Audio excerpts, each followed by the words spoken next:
ఓం గం గణపతయే నమః.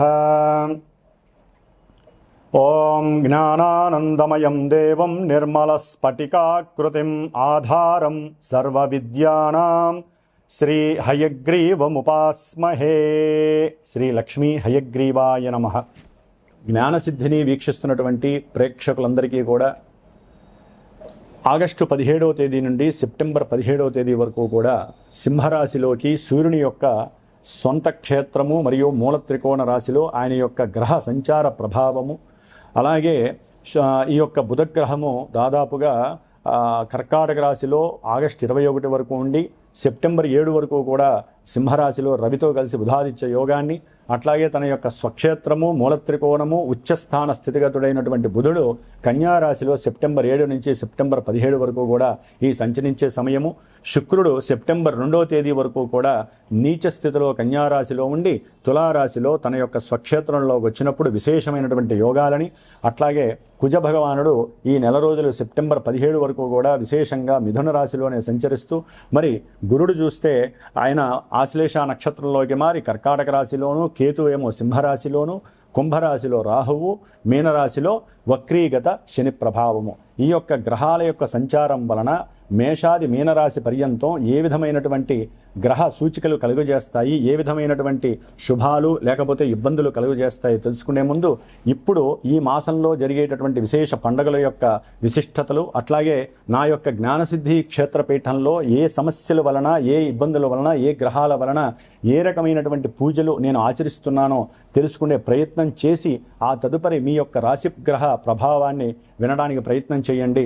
డైరెక్ట్గా మనం రాశి ఫలితాలు, గ్రహ ఫలితాలు వినటం వలన మానసికంగా, బుద్ధిపరంగా ఎన్నో దోషాలు ఆ గ్రహాలు మనకు కలుగజేస్తాయి. కాబట్టి ముందు శుభకరమైనటువంటి, శుభపరమైనటువంటి విషయ పరిజ్ఞానాన్ని తెలుసుకొని వాటిని ఆచరించడానికి అందరూ ప్రయత్నం చేయండి. శ్రావణ మాసం శుభాకాంక్షలు. ఈ యొక్క శ్రావణ మాసంలో మనకి గ్రహాలలో మార్పే కాకుండా మరి ఈ ఆగస్టు 14వ తేదీ నుండి కూడా, అంటే దాదాపుగా 13వ తేదీ నుండి కూడా విశేషమైనటువంటి శ్రావణ మాసం పండగలు ప్రారంభం అవుతున్నాయి. శ్రావణ మాసంలో 14వ తారీఖున మొదటి శుక్రవారం ప్రారంభమై 21 రెండవ శుక్రవారము, శ్రావణ పౌర్ణమి 28వ తేదీ. ఆ విధంగా 5 శుక్రవారాలు, 4 సోమవారాలు, 4 శ్రావణ మంగళవారాలు చాలా విశేషమైనటువంటి ప్రాధాన్యత స్త్రీమూర్తులకి సంబంధించినటువంటిది. దానివలన మాంగళ్య సౌభాగ్యము, అఖండ అష్టైశ్వర్యాలు, సత్సంతాన వృద్ధి, కుటుంబ వంశవృద్ధి కలుగుతుంది. అట్లాగే మనకి 17వ తేదీన నాగపంచమి, గరుడ పంచమి, అలాగే విశేషముగా సూర్యుడి యొక్క సంక్రమణం సింహరాశిలోకి జరగబోతోంది. అంటే తన ఇంట్లోకి, తన యొక్క స్వక్షేత్రము మూల త్రికోణ రాశి అయినటువంటి సింహరాశిలోకి సూర్య భగవానుడు సాక్షాత్తు శ్రావణ మాసానికి ఆయనే అధిష్టాన దేవత. మరి ఆ మహానుభావుడు తన యొక్క సొంత ఇంట్లోకి వచ్చినప్పుడు అన్ని రాశుల వారికి, అన్ని నక్షత్రాల వారికి జరుగుతున్న దశ అంతర్దశలన్నీ కూడా అనుకూలించాలని ఆశిస్తూ, అట్లాగే శ్రావణ పౌర్ణమి విశేషముగా ఈ నెల ఆగస్టు 28వ తేదీన మరి అదే రోజున స్వామివారు మనకి జ్ఞానాన్ని భిక్షగా అందించజేసేటటువంటి హయగ్రీవుని యొక్క జయంతి, అంటే ఉత్పత్తి. అట్లాగే గాయత్రి జయంతి, వేదాలకి మూలము ఆవిడేనమాట. గాయత్రీదేవి యొక్క జన్మదినోత్సవం, అట్లాగే రాఖీ పండగ, అట్లాగే ఆగస్టు 31వ తేదీన సంకష్టహర చతుర్థి. మనకున్నటువంటి ఎన్నో వ్యాపార నష్టాలు, ధన నష్టాలు, అట్లాగే బుద్ధిహీనత్వం కలిగినటువంటి మాట తీరులో తేడాలు, వీటి వలన ఎన్నో ఇబ్బందులు ఎదుర్కోవడానికి ఆ యొక్క గణపతి యొక్క అనుగ్రహము లభించేటటువంటి శ్రావణ మాసం. కాబట్టి శ్రావణ మాసంలో ఇన్ని విశేషమైనటువంటి పండగలతో పాటుగా అందరూ తెలుసుకోవాల్సిన విషయము శ్రద్ధగా వినండి. ఎందుకంటే మేషాది మీనరాశి పర్యంతం విషయ పరిజ్ఞానం ఒకటైతే కనుక అసలు మనకి అంతరిక్షంలో ఏం జరుగుతుందో తెలియకుండా ఎంతసేపటికి భూలోకంలో మన రాశిది, మన నక్షత్రం ఇది, మనకి ఈ బాధలు జరుగుతున్నాయి అని కాకుండా ఏ గ్రహం వలన ఏ సమస్యలు కలుగుతాయి, వాటికి ఏదైనా పరిష్కారం ఆచరిస్తే శుభం జరుగుతుంది అని ముందుగా మనం అందరం కూడా ఆలోచించాల్సినటువంటి విషయం. ఈ యొక్క ఆగస్టు 2వ తేదీన కుజుడు వృషభ రాశిలోంచి మరి మిథున రాశిలోకి శత్రుక్షేత్రంలోకి ఆయన మారినటువంటి రోజు. ఆయన ఆగస్టు 12వ తేదీ అమావాస్య రోజున మరి పాప నక్షత్రమైనటువంటి రాహు నక్షత్రం, ఆరుద్ర నక్షత్రంలోకి ప్రవేశిస్తాడు. అట్లాగే రాహుగ్రహము ఆగస్టు 2వ తేదీన అదే కుంభరాశిలో ఉంటూ తన యొక్క సొంత నక్షత్రమైనటువంటి శతభిష నక్షత్రంలోంచి ధనిష్ట నక్షత్రం, పాప నక్షత్రము, శత్రు నక్షత్రమైనటువంటి కుజ నక్షత్రంలోకి మార్పు జరిగింది. అంటే ఇక్కడ మిథున రాశిలో ఉన్నటువంటి కుజుడు, అట్లాగే కుంభరాశిలో శని యొక్క క్షేత్రంలో ఉన్నటువంటి ఈ యొక్క రాహువు, ఇరువురు కూడా ఒకరి నక్షత్రం నుంచి ఒకరు మారటం, అంటే ఒకరి నక్షత్రంలోకి ఒకరు మార్పు జరగటం మన జ్యోతిష్య శాస్త్రంలో, అది రెండు పాపగ్రహాలు నక్షత్ర మార్పు జరగటం అత్యంత శోచనీయమైనటువంటి విషయం. ప్రమాదకరమైనటువంటి ఇబ్బందులు కూడా కొన్ని రాశుల వారికి, కొన్ని నక్షత్రాల వారికి కలుగుతాయి. ముఖ్యంగా మేషరాశి, వృశ్చిక రాశి, మకర రాశి, కుంభరాశి, అలాగే మనకి మృగశిర నక్షత్రము, చిత్తా నక్షత్రము, ధనిష్ట నక్షత్రము, ముఖ్యంగా రాహు నక్షత్రాలైనటువంటి ఆరుద్ర నక్షత్రము, స్వాతి నక్షత్రము, అలాగే మనకి శతభిష నక్షత్రం, ఈ రాశుల వారికి, ఈ యొక్క నక్షత్రాల వారు కలిగినటువంటి వాళ్ళు, ఈ రాశుల వారు ముఖ్యంగా కుజ మహర్దశలు, శని మహర్దశలు, రాహు మహర్దశలు, అంతర్దశలు జరిగేటటువంటి వారు. గోచారంలో ఎవరైతే తీవ్రంగా కొంతమంది స్త్రీలు గర్భ విచ్ఛిన్న దోషాలు కలిగి చాలా ఇబ్బందులు పడుతూ ఉంటారు. అసలు గర్భస్థిత దోషంతో ఇబ్బందులు పడుతూ అండోత్పత్తి లేక ఎన్నో ఇబ్బందులు పడుతున్నటువంటి వాళ్ళకి ఈ కుజరాహువులే జన్మజాతకాలలో కారణంగా కల్పిస్తూ ఉంటారు. ఆలస్యానికి శనికారకుడైతే గర్భ విచ్ఛిన్నాన్ని కలుగజేసేటటువంటి వాళ్ళు ఈ కుజరాహువులు. దీన్నే మనము జ్యోతిష్య శాస్త్రంలో జన్మ లగ్నాతో కానీ చంద్ర లగ్నాతో కానీ పంచమ స్థానంలో రాహు కానీ కుజుడు కానీ కేతువు కానీ ఉన్నట్లయితే విపరీతమైనటువంటి గర్భస్థిత విచ్ఛిన్న దోషాలు కలుగజేస్తూ ఉంటారు. అలాగే ప్రజెంట్ శుక్రుడు కూడా కన్యారాశిలో నీచస్థితిలో ఉండటం వలన మరి కొంతమంది పురుషులకి వీర్యోత్పత్తి విషయంలో ఎన్నో ఇబ్బందులు కలుగుతూ ఉంటాయి. అట్లాగే వీర్య కణాలు ఎన్నో బలహీనపడేటటువంటి రోజులు శుక్రుడు బలహీనంగా ఉన్నప్పుడు. కాబట్టి ఈ విధంగా అంతరిక్షంలో ఉన్నటువంటి గ్రహాల వలన, ముఖ్యంగా కుజరాహువుల యొక్క నక్షత్ర మార్పు వలన భూ సమస్యలు, గృహపరమైనటువంటి కట్టడాల విషయాలలో సమస్యలు, ప్రమాదాలు, అట్లాగే గొడవలు, కొట్లాటలు, మోసాలు, తీవ్రమైనటువంటి భార్యాభర్తల మధ్య విపరీతమైనటువంటి గొడవలు, ఇల్లీగల్ సమస్యలు, వీటి వలన కోర్టు సమస్యలు, ఇట్లా చెప్పుకుంటూ పోతే విపరీతమైనటువంటి ఎన్నో అగాధాలు, సమస్యలు, వివాహం కానటువంటి వాళ్ళకి కుజదోషం అనేటటువంటిది కొన్ని రాసుల వారికి వర్తిస్తూ ఉంటుంది. అవన్నీ కూడా మనం ముందుగా చెప్పుకుందాం. ముఖ్యంగా కుజదోషం వలన వివాహము ఆటంకం జరగటం, వివాహం అయిన తర్వాత గొడవలతో కూడి విడిపోవటము, రాహువుతో గనక జన్మజాతకాలలో ఎవరికైనా కుజరాహుల యొక్క సంయోగం, అంటే వాళ్ళిద్దరూ గనక కలిసి ఉన్నా, ఇలాగే గనక జన్మజాతకాలలో కుజుల్లో రాహువు కానీ రాహువులో కుజుడు కానీ జరుగుతున్న ఈ విధమైనటువంటి నక్షత్రాల వారికి తప్పనిసరిగా మనం ఇందాక చెప్పుకున్నటువంటి దోషాలన్నీ కూడా వర్తిస్తూ ఉంటాయి. అందరికీ వర్తించవండి. ఎందుకంటే కొంతమందికి జన్మజాతకాలలో విశేషమైన గురుమహర్దశలు, చంద్రమహర్దశలు జరగడానికి అవకాశం ఉంటుంది. కానీ జన్మ రాశి నుంచి ఈ గ్రహాలు ఎక్కడెక్కడ ఉన్నాయో ఆ యొక్క రాశుల వారికి విపరీతమైనటువంటి నష్టాలు. ముఖ్యంగా ఉదాహరణకి కొన్ని రాశులు చెప్తాను. వృషభ రాశి వారికి మాట నష్టము, ధన నష్టము, వ్యాపారంలో ఇబ్బందులు, ఉద్యోగపరమైనటువంటి సమస్యలు. అట్లాగే మిథున రాశి వారికి ఏది అనుకున్నా సరే అన్నీ కూడా ఎదురు దెబ్బలు తగిలి భార్యాభర్తల మధ్య సమస్యలు, విపరీతమైనటువంటి కోపము, ఆవేశము, బంధువులతో విరోధత్వము. కర్కాటక రాశి వారికి చూస్తే కుజుడు వలన, రాహువు వలన కూడా విపరీతమైనటువంటి శత్రుబాధలు, రోగబాధలు, ఏదైనా భూ సమస్యలకి సంబంధించినటువంటి వ్యవహారాలు, ఆత్మహత్యా ప్రయత్నాలు చేసుకోవటం, వ్యాపారంలో విపరీతమైనటువంటి పెట్టుబడులు, నష్టాలు. అట్లాగే కన్యారాశి వారికి ఉద్యోగపరమైనటువంటి ఆటంకాలు, ఇబ్బందులు. తులారాశి వారికి ప్రయాణానికి సంబంధించినటువంటి, ప్రేమకి సంబంధించినటువంటి, వివాహానికి సంబంధించినటువంటి, సంతానానికి సంబంధించినటువంటి ఇబ్బందులు కలిగే అవకాశం ఉంటుంది. వృశ్చిక రాశి వారికి భూపరమైన, అట్లాగే గృహపరమైనటువంటి, వాహనపరమైనటువంటి ఎన్నో సమస్యలు ఎదుర్కొనేటటువంటి పరిస్థితులు.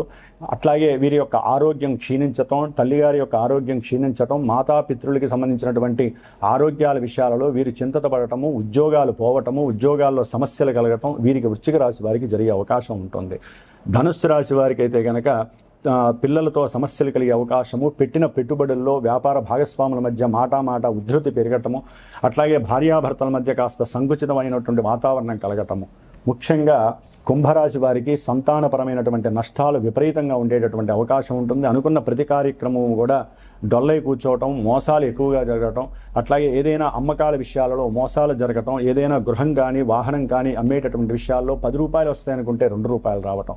మీనరాశి వారికి విద్యార్థులకి విపరీతమైనటువంటి కోపము, ఆవేశం పెరగటం, కుటుంబంలో సౌఖ్యం తగ్గటం, అట్లాగే తండ్రి యొక్క ఆస్తుల పరంగా అమ్మే విషయాలలో ధనపరమైనటువంటి నష్టాలు, భార్యాభర్తల మధ్య సౌఖ్యహీనత కలగటము, ముఖ్యంగా ఫ్రెండ్స్ వలన కూడా కొంత మానసికమైనటువంటి నిర్లిప్తత, ప్రేమించుకున్న వాళ్ళకి కొంచెం అగాధమైనటువంటి చర్యలు, ఈ విధంగా ఈ యొక్క రాశుల వారికి విపరీతమైనటువంటి కుజరాహుల యొక్క సమ్మేళనం వలన నష్టాలు కలుగుతాయి.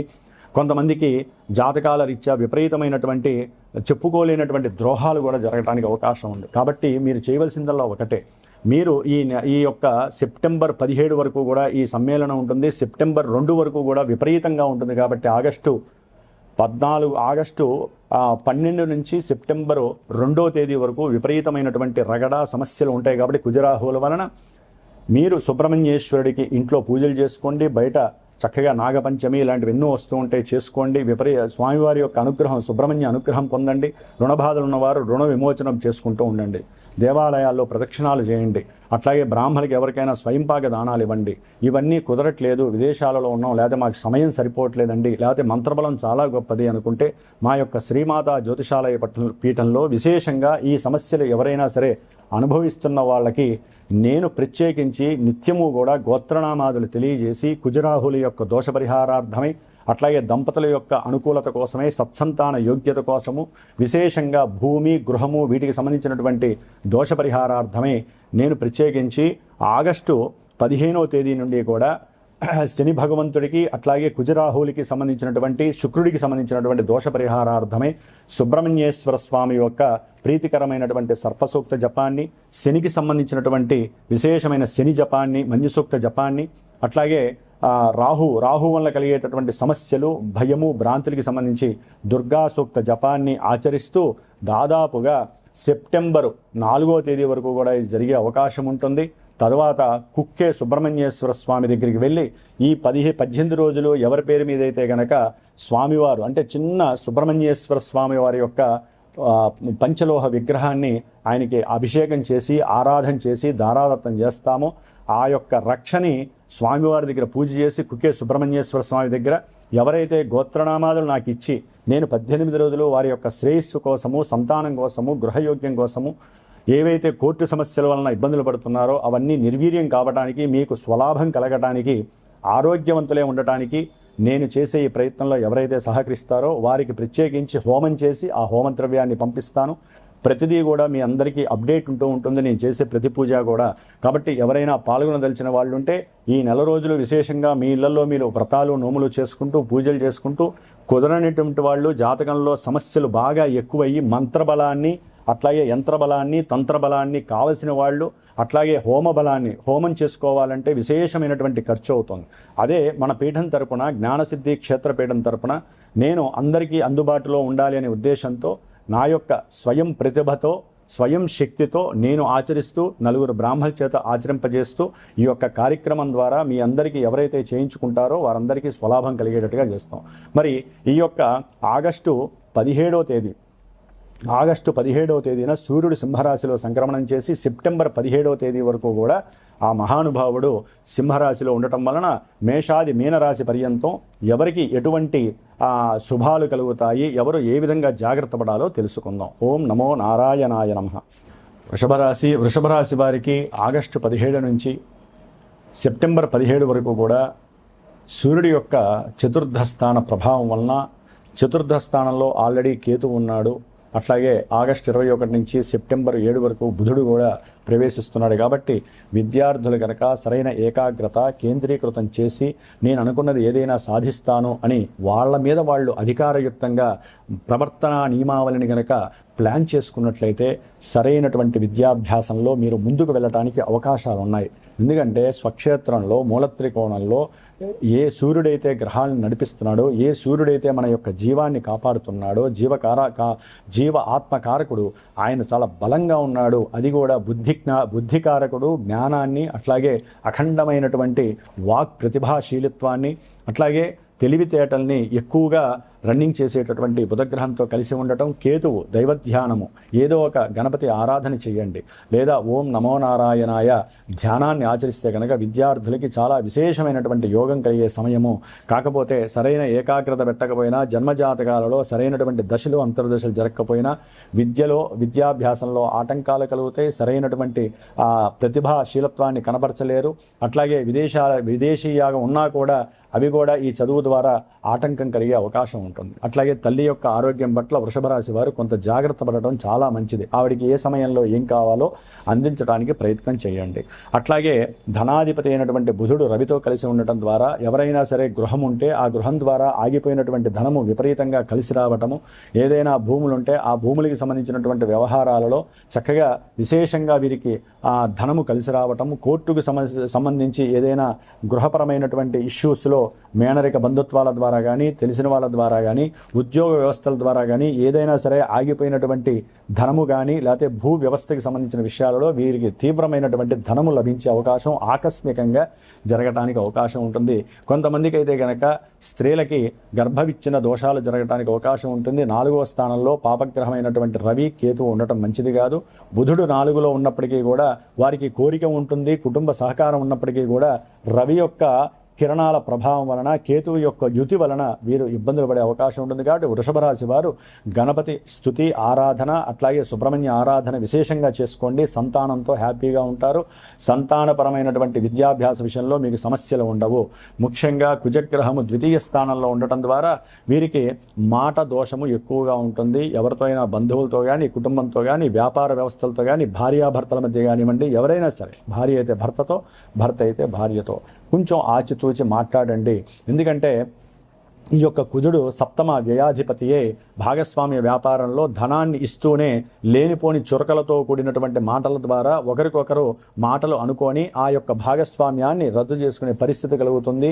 అప్పులు పెట్టేటటువంటి వాళ్ళు కొంచెం జాగ్రత్తగా ఆలోచించి పెట్టండి. ఎందుకంటే మీ యొక్క జన్మ రాస్యాధిపతి అయినటువంటి శుక్రుడు నీచ స్థితిలో కన్యా రాశిలో ఉన్నాడు. ప్రేమికులకి కాస్త ప్రేమ భంగము కలుగుతుంది, మోసాలు జరిగే అవకాశం ఉంటుంది. అట్లాగే ఎవరైతే కోర్టు వ్యవస్థల నుంచి భార్యాభర్తలు కాస్త రిలీఫ్ అవుదాము, విడాకులు అయిపోతున్నాయి అనుకునే టైంలో అవి మళ్ళీ పోస్ట్ పోన్లు పడే అవకాశం. ఎందుకంటే లాభంలో శని వక్రించాడు కాబట్టి వృషభ రాశి వారికి జూలై 27 వరకు ఒకలా ఉంది అయిపోతుంది అనుకుంటే ఈ జూలై 28 నుంచి కూడా మరి శుక్రుడు కూడా ఇప్పుడు నీచ స్థితిలో ఉండటం వలన వీరికి భార్యాభర్తలకు సంబంధించిన విడాకుల విషయంలో మంచి జరగాల్సి పోయి మళ్ళీ పోస్ట్ పోన్ అవుతుంది శని శుక్రుని చూడటం ద్వారా. అట్లాగే కుజుడు కూడా 12వ స్థానాధిపతి శుక్రుని చూడటం ద్వారా కంపల్సరీ పోస్ట్ పోన్ అయిపోయి మానసికంగా నిర్వేదం పొందే అవకాశం ఉంటుంది. కాబట్టి ఈ విధంగా ధనపరంగా కుజుడు బాలేదు, అట్లాగే శుక్రుడు అస్సలు బాలేదు. సెప్టెంబర్ 2 వరకు కూడా కొన్ని ఆలోచనలు వీరు పిచ్చి పిచ్చి ఆలోచనలు లేనిపోని దుర్వ్యసనాల వైపుకి వెళ్ళే అవకాశము, స్త్రీల యందు సరిగ్గా ప్రవర్తించకపోవడం జరగడానికి అవకాశం ఉంటుంది. కొంతమందికి ఆరోగ్యరీత్యా బాగుంటుంది. ధనపరంగా జన్మజాతకాలలో కనుక శుక్రుడు పాపి అయితే ఇక్కడ నీచ స్థితిలో పడి కొంతవరకు వీరిని సేవ్ చేస్తారు. అదే జన్మస్థానంలో ఏ సప్తమాధిపతి అయ్యాడు అనుకోండి, వివాహాన్ని ఇవ్వాల్సినటువంటి వాడు ఇక్కడ వివాహ భంగాన్ని కలుగజేస్తాడు. అట్లాగే గృహయోగాలు, వాహన యోగాలు, సౌఖ్యాలు, భోజన సౌఖ్యాదులు, పశు సంపద ఇవన్నీ కూడా శుక్రుడి చేతిలో ఉంటుంది. ఇవన్నీ పోగొట్టుకునేటటువంటి పరిస్థితులు కూడా ఉంటాయి. సెప్టెంబర్ 2 వరకు జాగ్రత్త పడండి. తర్వాత శుక్రుడి యొక్క బలం అచంచలంగా ఉంటుంది. ఎవరైతే గనక ఉద్యోగంలో చేరాలనుకుంటారో తర్వాత చేరండి, చాలా చక్కటి అనుకూలము. కొంతమందికి ఉద్యోగ సంబంధిత ప్రమోషన్స్ విషయంలో కూడా ఇబ్బందులు కలుగజేసే గ్రహాలలో శని రాహువులు తార్కాణంగా ఉన్నారు. కుజుడు యొక్క రాహు యొక్క దోషం వీరికి ఎక్కువగా ఉంది. ఒక రకంగా వృషభ రాశి వారికి కుజుడు 2లో ఉన్నాడు అంటే జన్మరాశి నుంచి కుజదోషం వర్తిస్తోంది. జాతకంలో గనక ఇదే కుజదోషం ఉన్నట్లయితే, రాహుదోషం ఉన్నట్లయితే వీరికి కుటుంబంలో వివాదాలు తప్పవు. మాట వలన కమ్యూనికేషన్స్ దెబ్బతింటాయి. ఆర్థికంగా వ్యాపారపరంగా నష్టపోయే అవకాశాలు ఉంటాయి. కాబట్టి వృషభ రాశి వారు సాధ్యంతవరకు శ్రీ సూక్త జప పారాయణ చేయించండి, లేకపోతే చండీ హోమాదులు చేయించండి. అట్లాగే మీరు కనకదార స్తోత్రాన్ని చదవండి, లక్ష్మీదేవికి ఎక్కువ ఆరాధన చేయండి.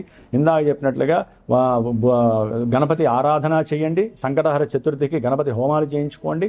ఈ విధంగా దైవాన్ని మనం నమ్ముకొని ముందుకు వెళితే మనకున్న గ్రహస్థితులు బాగాలేకపోయినా అవి మనల్ని రక్షింపబడతాయని విశ్వసించండి. ఓం నమః శివాయ.